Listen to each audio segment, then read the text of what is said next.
Hello friends, welcome to time pass. இப்போ மார்க்கெட்டில் புதுசாக ஒரு தவா ஒன்று வாங்கிட்டு வந்தேங்க.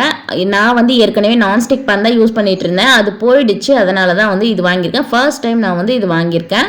அயனில் வாங்கியாச்சுன்னா தோசை ஊற்றுறது ரொம்பவே கஷ்டம், அதை பழக்கிறது ரொம்ப கஷ்டம்னு சொல்கிறாங்க. அதனால் நான் இந்த மாதிரி வாங்கிட்டு வந்திருக்கேன். இண்டோலியம் சொல்கிறாங்க இதை.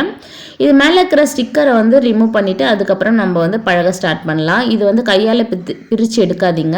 நீங்கள் கேஸ் ஸ்டவ்வில் வச்சு லைட்டாக ஹீட் பண்ணால் போதுங்க. இந்த ஸ்டிக்கர் வந்து உங்களுக்கு அழுக்க வந்து பிரிஞ்சு வந்துடும். இங்கே பாருங்கள் எப்படி பிரிஞ்சு வருதுன்னு பாருங்கள். எல்லா ஸ்டிக்கரும் இது போல் பிரித்து எடுத்துருங்க. இதுலன்னு இல்லை, நீங்கள் எந்த புது பாத்திரம் வாங்கினாலும் நீங்கள் வந்து இது மாதிரி லைட்டாக நெருப்பில் காமிச்சிட்டு அதுக்கப்புறமா நீங்கள் வந்து எடுத்தீங்கன்னா ஈஸியாக அந்த ஸ்டிக்கர்ஸ் எல்லாம் வந்துடும். இப்போ இந்த தோசை தவாவை அதே ஸ்டவ்வில் வச்சு நல்லா ஹீட் பண்ணிக்கோங்க. நல்லா ஹீட் ஆகணும். ஹீட் ஆன பிறகு ஒன்றுமே இல்லைங்க, கஞ்சி தண்ணி இருக்குது பாருங்கள், சாதம் வடித்த தண்ணி, அதுதான் நம்ம ஊற்றிக்க போகிறோம். இந்த தவா வந்து நல்லா சூடாக இருக்கணும். அந்த டைமில் நீங்கள் இந்த தண்ணியை ஊற்றணும். தண்ணி சூடாக இருந்தாலும் இல்லைனாலும் ஒன்றும் பிரச்சனை இல்லை. தவா சூடாக இருந்தால் உங்களுக்கு வந்து நல்லாவே அந்த தண்ணி ஹீட் ஆகிடும் உங்களுக்கு.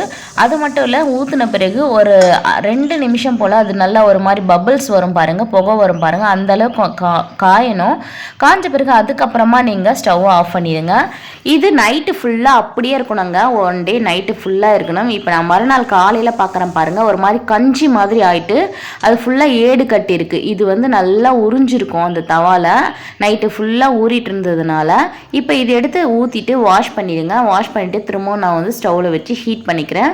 இதுக்கு ஒரே ஒரு இது மட்டும் நீங்கள் ஃபாலோ பண்ணால் போதும். நைட்டில் கஞ்சி தண்ணி ஊற்றி நைட்டு ஃபுல்லாக வச்சுடுங்க. மறுநாள் காலையில் எடுத்து வாஷ் பண்ணிவிட்டு இது போல் ஒரு வெங்காயத்தை எடுத்து 2 நிமிஷம் நல்ல தவா ஃபுல்லாக அந்த ஹீட்லேயே வந்து தேய்ச்சி விட்டுருங்க. கைப்படாமல் தேய்ச்சிக்கோங்க. உங்களுக்கு கைப்படணும்னு பயமாக இருந்தால் கத்தி இருந்துச்சுன்னா அந்த கத்தியில் சொருவிட்டு அது வந்து அந்த தவா ஃபுல்லாக தேய்ச்சி விட்டுருங்க. இப்போ ஃபஸ்ட் டைம்ன்றதுனால நான் ஒரு சின்ன தோசை ஊற்றுறேன். இது சாப்பிட முடியாது, நம்ம இது வந்து எடுத்து தான் போட்டுற போகிறோம். நம்ம வருதா இல்லையான்னு செக் பண்ணுறதுக்காக நான் ஊற்றுனேன். ரொம்பவே சூப்பராக வந்ததுங்க.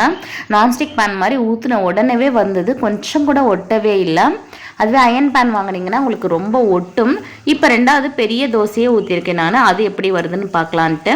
தவா எவ்வளோ பெருசு இருக்கோ அவ்வளோ பெருசு ஊற்றுனுங்க. ரொம்பவே சூப்பராக வந்தது. நீங்கள் nonstick pan iron pan use பண்ணுறதை விட இந்த மாதிரி வாங்கி யூஸ் பண்ணிங்கன்னா உங்களுக்கு நல்லா ரொம்ப கஷ்டப்பட்டு பழக தேவையில்லைங்க. ஈஸியாக பழக்கிடலாம். ஒரே நாளில் வந்து ஒரு நைட்டு நீங்கள் கஞ்சி தண்ணி வச்சே பழக்கிடலாம். வீடியோ முழுசாக பாருங்கள். வீடியோ பிடிச்சிருந்தா லைக் பண்ணுங்கள். சப்ஸ்கிரைப் பண்ணாதவங்க சப்ஸ்கிரைப் பண்ணிடுங்க. Bye friends.